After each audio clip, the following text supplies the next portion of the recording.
¿Cómo es posible que estos 70 gramos de pan no engorden completamente o te ayuden a adelgazar en función de la hora del día a la que lo comas? El pan puede no engordar, engordar o adelgazar. En este caso hemos puesto un pan de 70 gramos, ¿no?, que viene a tener unos entre 40 y 50 gramos de hidratos de carbono. Y aquí solo vamos a considerar los hidratos de carbono.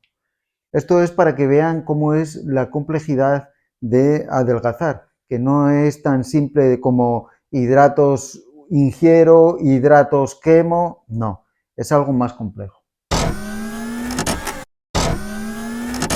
¿Cómo puede ser que comamos pan y no engorde absolutamente nada? Pues bien, esto lo podemos hacer si nosotros tenemos los depósitos de hidratos de carbono, es decir, de glucógeno, en nuestras células vacíos. Vamos a considerar que estos son los depósitos de glucógeno de nuestras células, que están principalmente en el hígado y en los músculos.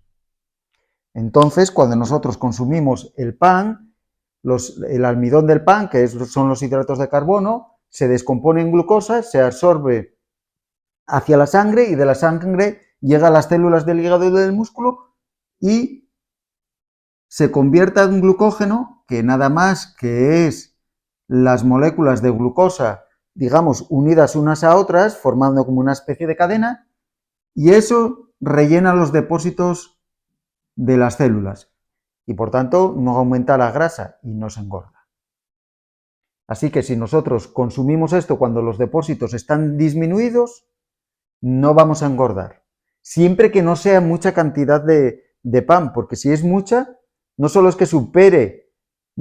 porque supere los depósitos y supere el nivel, sino que si entra demasiada cantidad, se va a convertir en grasa, como veremos después. ¿Y cómo hacemos para estar seguros de que nuestros depósitos de glucógeno están disminuidos? Pues están disminuidos cuando llevamos muchas horas sin comer, por ejemplo, en ayunas. Cuando llevamos toda la noche sin comer, los depósitos están bastante disminuidos. O después del entrenamiento deportivo, ya sea que hemos caminado durante una hora o hemos hecho una sesión de entrenamiento. ¿Cómo es posible que engorde entonces? Pues mira, engorda porque nosotros tenemos el otro gran depósito, que es el depósito de grasa. Pero la glucosa tiene que pasar por una especie de convertidor. O, ¿cómo decirlo?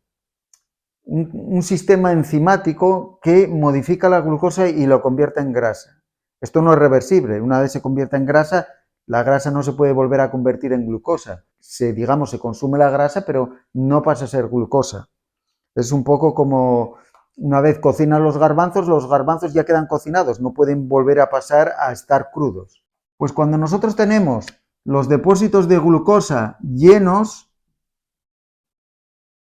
el pan que nosotros consumimos se convierte en glucosa y la glucosa, como no puede ir aquí, no le queda otro remedio que ir a algún sitio. No puede estar por la sangre porque la glucosa a niveles altos en la sangre es tóxica. Entonces, lo que va a pasar es que entra aquí a este convertidor en las células y se convierte en grasa. Se deposita como grasa, se convierte en ácidos grasos, que estos se convierten en triglicéridos y se depositan dentro de los adipocitos y esos son los michelines o la grasa visceral, ¿no? Y esto es la grasa. Por tanto, podemos decir que para que el pan engorde o no, depende del nivel del glucógeno corporal, ¿no? ¿Cuándo están los depósitos llenos? Hombre, pues después de que llevamos todo el día comiendo durante bastantes comidas, los depósitos van a estar llenos o casi llenos.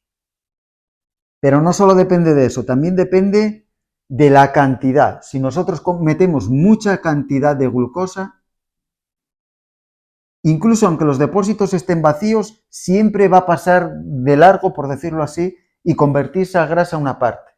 Es por eso que aunque nosotros comamos pan, si comemos mucho, aunque los depósitos estén bajos, van a engordar también. Es decir, que depende de la cantidad. Y también depende digamos, de la velocidad. Los hidratos de carbono no solo engordan por la cantidad, sino por la velocidad. Por ejemplo, si nosotros consumimos azúcar, el azúcar entra a tal velocidad que aunque estén vacíos los depósitos, se caen aquí algunas moléculas, pero otras se van a convertir siempre en grasa. Por eso el azúcar engorda. El azúcar engorda siempre, porque siempre una parte se va a convertir en grasa, por muy vacíos que tengamos los depósitos. Sin embargo, algunos hidratos de carbono que vienen en alimentos más complejos, que entran muy lentamente en la sangre, engordan muy poco, porque van pasando bolitas muy lentamente, entonces tienen tiempo para caer y rellenar los depósitos, como por ejemplo los garbanzos. ¿Y cómo puede adelgazar el pan? ¿Cómo es posible que pueda adelgazar el pan? Bien, el pan puede adelgazar cuando se da la siguiente situación: que nuestros depósitos de glucógeno estén disminuidos porque hayamos hecho un entrenamiento físico de alta intensidad. Entonces, cuando hacemos este entrenamiento físico de alta intensidad, conseguimos disminuir los depósitos de glucógeno y vamos a producir un aumento de unas hormonas, que es la testosterona y la hormona del crecimiento, las principales. Y además, al consumir el pan, vamos a aumentar los niveles de insulina. Entonces, nosotros consumimos el pan, la glucosa entra, llena los depósitos de glucógeno. Pero este efecto sumado de la testosterona, de la GH, la IGF-1 y los niveles altos de insulina producen una cosa que se llama anabolismo. Este anabolismo ocurre en todas las células del cuerpo, que es la síntesis de proteínas.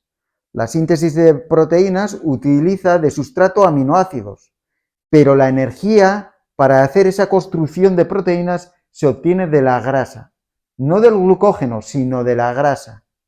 Y al consumir grasa se adelgaza.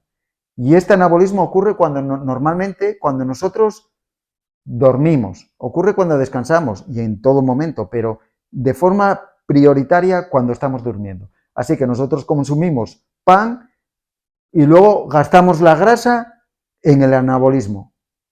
¿Y este glucógeno se consume cuando nosotros sintetizamos proteínas? No. Este glucógeno está ahí para, digamos, producir energía cuando es necesaria a alta velocidad, es decir, en la contracción muscular y en la transmisión neurológica. Es decir, la glucosa la consumen fundamentalmente nuestras células musculares y las neuronas. Por tanto, cuando comamos pan, ¿qué tenemos que hacer? Consumirlo siempre en pequeñas cantidades. Como mucho, 70 gramos ya es mucho. Que no vaya con otros hidratos de carbono, porque vamos a saturar esto de glucosa. Que nuestros depósitos de glucosa estén bajos. Y el momento óptimo para consumirlo es después de haber entrenado. Un entrenamiento intenso, lo introducimos ese poco pan con algo que tenga proteína. Por ejemplo, yogur, huevo o pescado. ¿De acuerdo? Les agradezco el like y la suscripción.